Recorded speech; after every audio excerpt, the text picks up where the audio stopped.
All right, time to talk about some books. Oh my gosh. Okay. Hello, my beautiful people. Welcome back to my channel. If you are new to watching, my name is Crystal. And if you are not new, welcome back. Thank you all so much for watching my videos. I hope you have fun while you are here in my little corner of YouTube. So I'm going to be talking about the books that I read in November. It is crazy to me that December is literally right around the corner. It's just, time is going by so fast. Fall is like almost over, and even though I'm sad about it, I also really love winter as well. So I'm excited for the winter season coming up. Speaking of December, I will be talking about some of the books that I hopefully plan to read in December. First, I'm going to go over the books that I read in November. I'm going to talk a little bit about them, give my rating, my thoughts on all of them.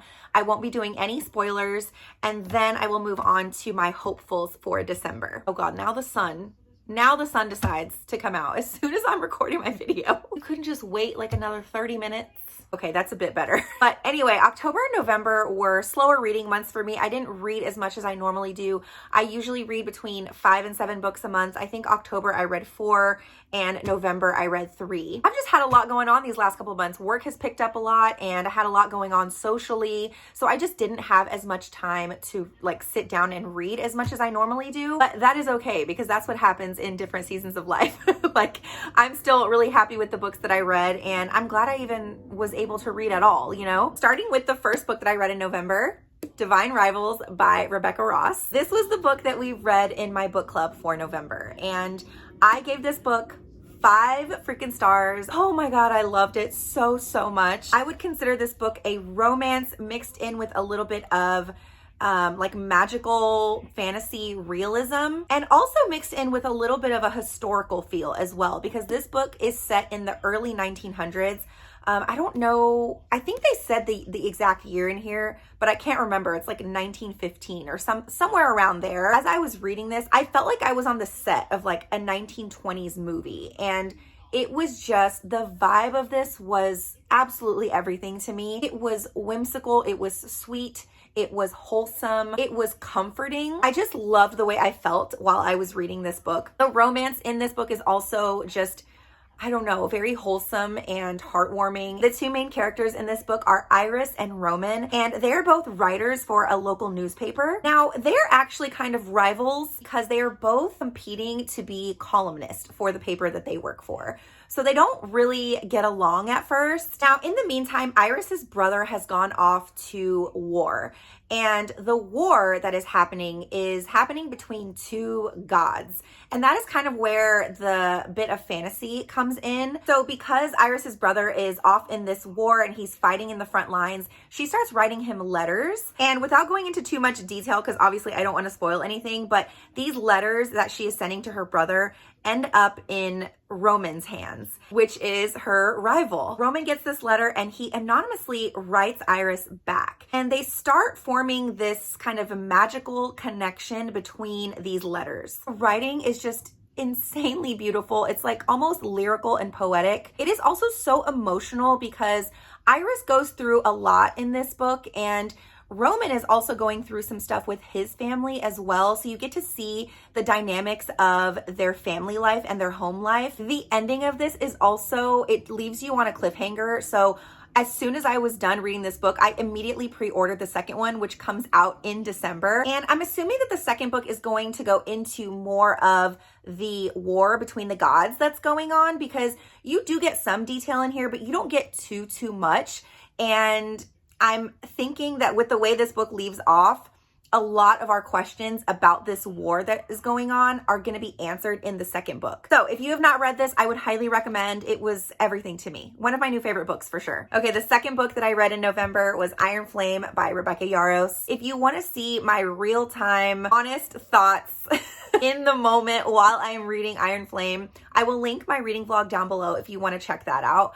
But I ended up giving this 3 stars. I was highly underwhelmed by this book. I don't know. My expectations, I think, were really high because Fourth Wing is one of my favorite books. It's one of my favorite reads of 2023. But this book takes place after the aftermath of the ending of Fourth Wing, and it picks up right where Fourth Wing leaves off. And Violet, who is the main character, at the end of Fourth Wing, there were a lot of secrets that were revealed. And so in this book, she is holding on to those secrets. She has a lot of trust issues with Xaden, who is the main male character in this book.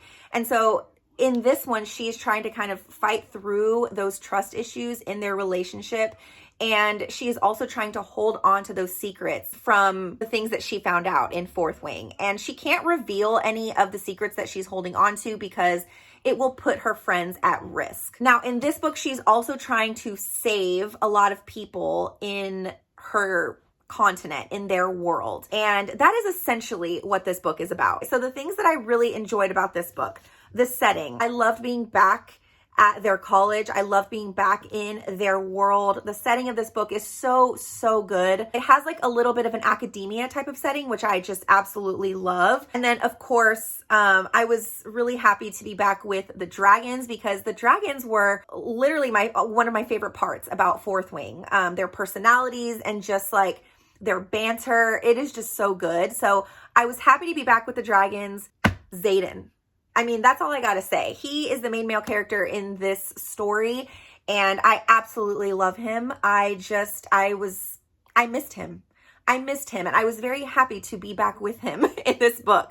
Okay, now the things that I didn't like about this book. This is just very, very heavy with the politics, the world building, the history, the talks of like borders and detailed war information within their continent, and it was just a lot for me. I just had a tough time getting through a chunk of this book. There are some scenes that are really, really good. Like there's some action scenes that are great, and I was like, okay, this is getting really good.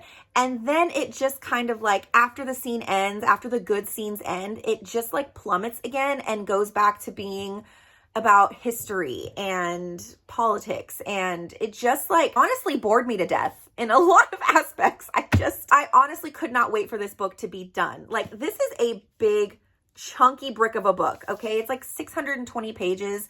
I feel like it was entirely too long. It was so dragged out. The writing felt dull and honestly like felt a little bit lazy. Like I don't know, like she was just trying to write this book to get it out. That's what it felt like. There was no depth in the characters.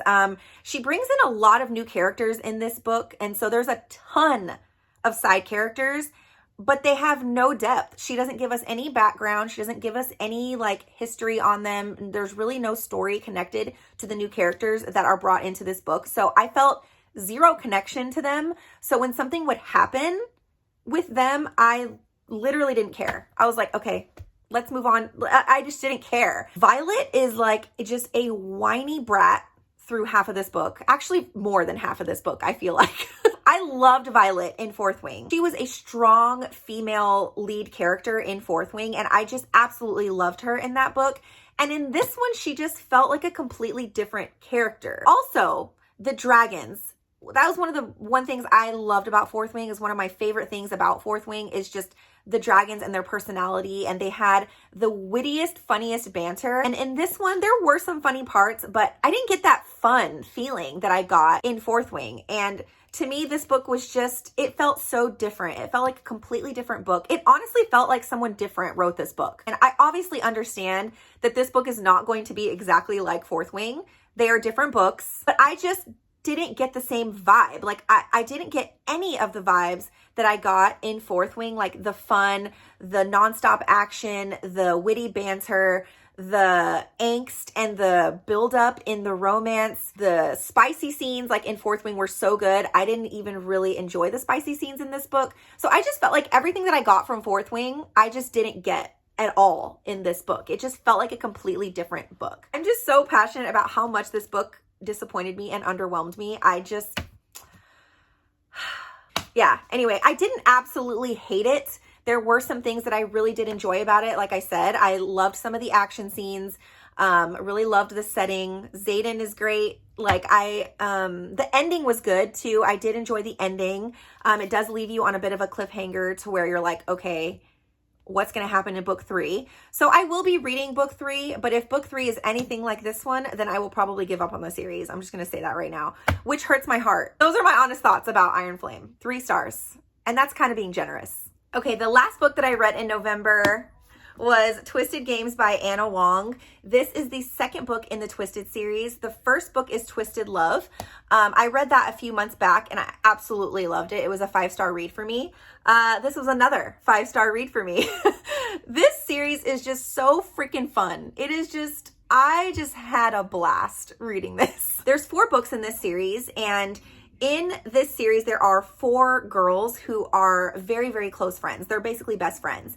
And each book is about a different girl. That's what I'm getting. Because the first book was about Ava and her like love interest. And this book is about Bridget. I'm assuming that the 3rd book and the 4th book are going to be about the other 2 girls. This book is about Bridget, who is a princess.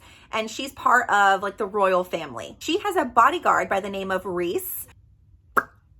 Ooh, Reese. That's my man.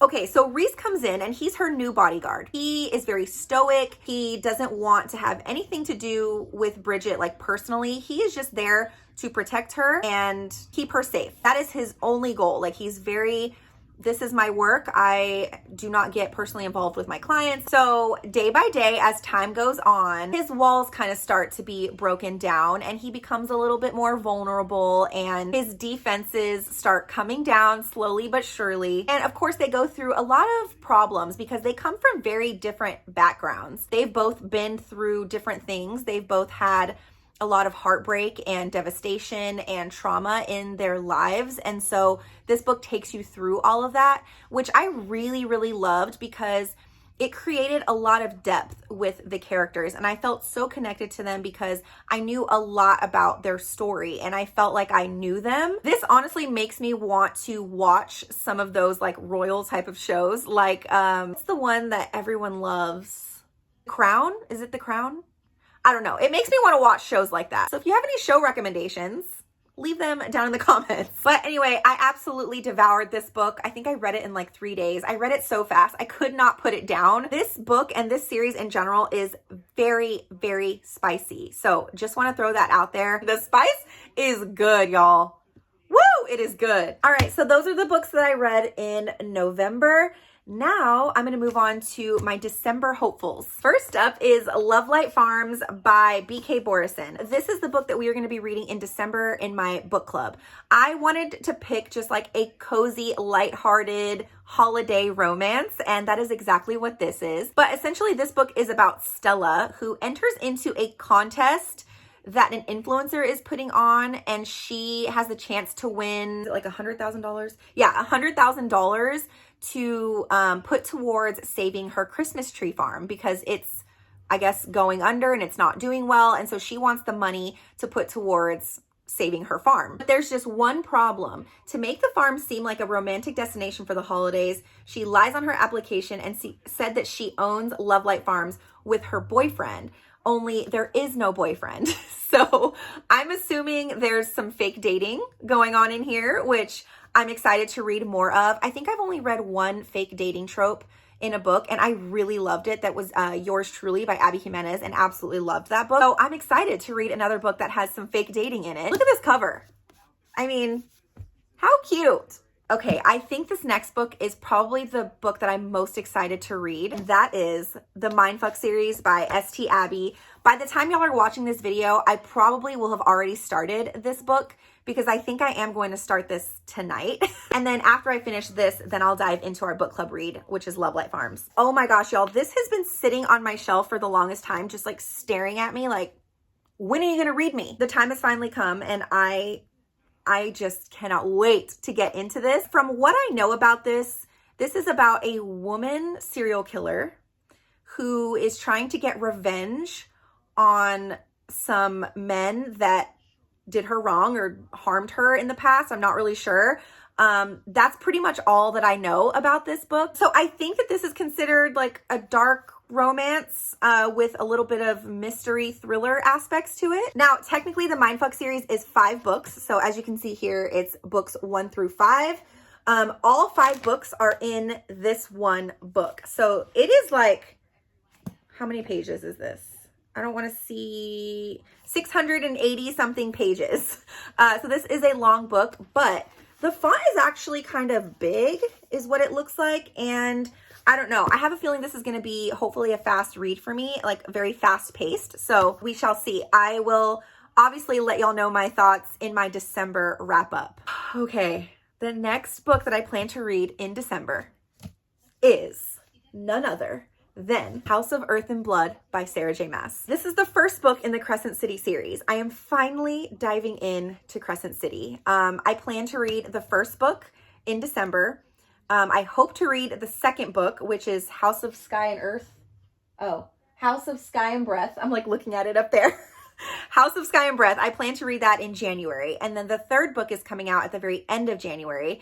So I plan to read the third book in February. I have some mixed emotions going into Crescent City. I'm excited, but I'm also like slightly nervous because from what I've heard, this is one of her more complicated series out of A Court of Thorns and Roses, Throne of Glass, and then Crescent City. I've read ACOTAR and I've read Throne of Glass. Those two series are absolutely incredible, and I don't expect anything less from Crescent City. I'm sure that this is going to be another amazing series because it's Sarah J. Maas and she does no wrong.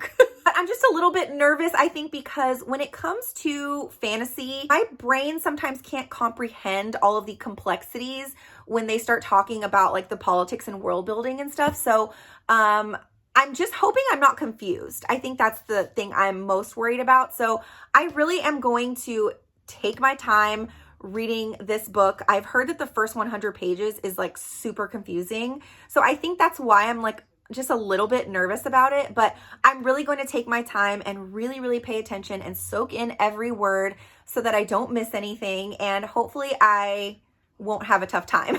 But I am just so ready to be back in the Sarah J. Maas world. I miss her writing. I miss her characters. I miss that whole world. And so I'm really happy to be finally diving into the Crescent City series. I have very high hopes for this. I've heard incredible things about it. And if it's anything like A Court of Thorns and Roses or Throne of Glass, then I think I'm in for a really big treat. These are the main books that I plan to read in December. Just these three. I don't want to give myself a bigger goal than this because number one, the Mindfuck series is long. It's like almost 700 pages, like I said. And Crescent City is going to be a beast. Like I already know that it's going to take me a lot longer to read this book because number one, I read fantasies a lot slower than I read any other genre. And like I said, I also just want to take my time, make sure that I'm like soaking in every word and that I understand what's going on. So I know that this book is going to take me quite a bit of time to read. And this book is like 800 pages. Now, if I have time, I do want to squeeze in the third book in the Twisted series, which is Twisted Hate. I'm excited for this one because I think this book is about, what is her name? I'm like, I can picture her in my head. They call her Jessica Rabbit, but what's her actual name? Jules. That's her name, Jules. Obviously Jules makes an appearance in the first book and in the second book. And I am just very intrigued to know more about her character. All right, y'all. So that is it for this video. I have a lot of good books to look forward to in the coming month. And I'm just excited to go on another reading journey within all of these books. Thank y'all so much for watching my video. I will put all of my social handles down here on the screen. I would love to have y'all come follow along over on Instagram, on TikTok. I have a virtual book club on Instagram. I also post all book content on my TikTok. And then I have my main Instagram page as well. So I'll put all of that down here on the screen if y'all want to come follow along over there. I hope y'all have a good day or night wherever it is that you are watching this. Thank y'all so much for watching, and I will see y'all in my next video. Bye.